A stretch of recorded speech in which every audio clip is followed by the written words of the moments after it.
আজকের দিনটা একটা বিশেষ দিন। আজকে ননির জীবনে একটা নতুন অধ্যায় শুরু হলো, স্কুল জীবনের অধ্যায়। তো বেরিয়ে গিয়েছে আজকে ওর স্কুলে প্রথম দিন, এখনও ইউনিফর্ম দেয়নি। তো মাকে টাটা করে দিলাম। ও যোগ করেছে সকালবেলা উঠে, মন তো ছিল না যাবার, যে আমি দাদুর সঙ্গে যাব, যদি যেতে হয় আমি দাদুর সঙ্গে যাব।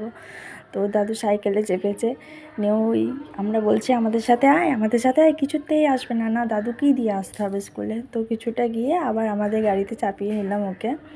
তো চলে এসেছি দেখো স্কুলে। তো স্কুলে ওই সিকিউরিটি কাকুটা ওকে নিয়ে যাচ্ছিলো, তারপরে ম্যাম এসে ওকে নিয়ে গেল।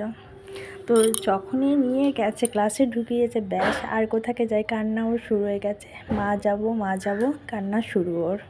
তো কিছুতেই রাখতে পারে না ওকে। দেখো আন্টি ওকে নিয়ে গেছে ওই দূরে, তো ওদের মিশও যাচ্ছে সঙ্গে সঙ্গে ওকে ভুলাতে, কিন্তু পারিনি ভুলাতে। সেই আমাকে আর ওর বাবাকে যেতে হলো, তারপরে ভুলালাম। আর এদিকে দেখো প্রেয়ার শুরু হয়ে গেছে। সব বাচ্চারা আসেনি যদিও, তো কিছু বাচ্চা লাইন দিয়েছে, বাকিরা কান্নাকাটিই করছে। তো চল তোমাদের শোনাই।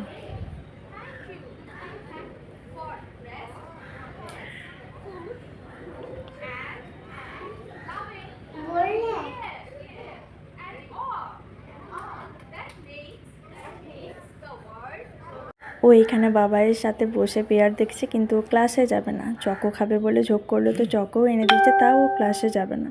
তো অনেক ভুলিয়ে ভালিয়ে আমি নিয়ে এসেছি, আমাকে অ্যালাউ করলো। তো আমি গিয়েছিলাম, অনেক ভুলিয়ে টুলিয়ে যেমন তেমন একটু গাড়িতে চাপিয়ে একটু চুপ করাতে পেরেছি। তো ওইদিকে দেখো ওর বাবাও এসে দাঁড়িয়ে আছে। ওর বাবাকে বললাম তুমি সরে যাও, তোমাকে দেখলে আরও কান্নাকাটি করবে, একটু আগে তোমাকে খুঁজছিল। তো দেখো বন্ধুদের সঙ্গে খেলাধুলা করছে, গাড়িতে চাপছে, অনেক কষ্টে বুঝিয়ে শুনিয়ে রাজি করালাম। মিস তারপরে আন্টি ওরা তো কেউ পারেই নি ওকে ভোলাতে, ভীষণ জেদ এখন থেকে, আর খুব রাগ, আর কিছু খেয়েও যায়নি আজকে বাড়ি থেকে, তো তাই জন্য আরও। তো দেখো বাকি বাচ্চারাও খেলাধুলা করছে এখানে। তো দেখো আমি দেখে ভয় পেয়ে যাচ্ছিলাম, দেখ আবার পড়ে যায় না, দুটোই তো বাচ্চা বাচ্চা। আর একে এই ক্লাসে ননি সব থেকে ছোটো, আর ননিকে সবাই খুব ভালোবাসে, সবাই ভাই ভাই, ভাই এসো, ভাই এসো, ভাই খেলো, এরকম করে। ও কারোর সাথে কথা বলবে না। তো এই দেখো যাই হোক এখন একটু মাথা ঠান্ডা হয়েছে, সবারই সঙ্গে একটু একটু খেলাধুলা করছে, কিন্তু ব্যাস আমাকে বাইরে যেতে দেয়নি, আমাকে বলছে তুমি এখানেই থাকো। একটু ঘোরাতেও চেপে নিল। তো তারপরে মিসরা ওই আজকে একটু ফটোর জন্য নিয়ে গেল সবাইকে। তো সবাই মিলে ফটো তুললো, একজন একজন করে তুললো, তারপরে সবাইকে একসাথে বসিয়েও তুললো। ওদের এখন 6 জনা রয়েছে, সবাই এখনও আসেওনি, তো আস্তে আস্তে আসবে। তারপরে সব শেষে ম্যামরা সব স্টুডেন্টদেরকে একটা করে গিফট দিল, তারপরে বাড়ি এলো।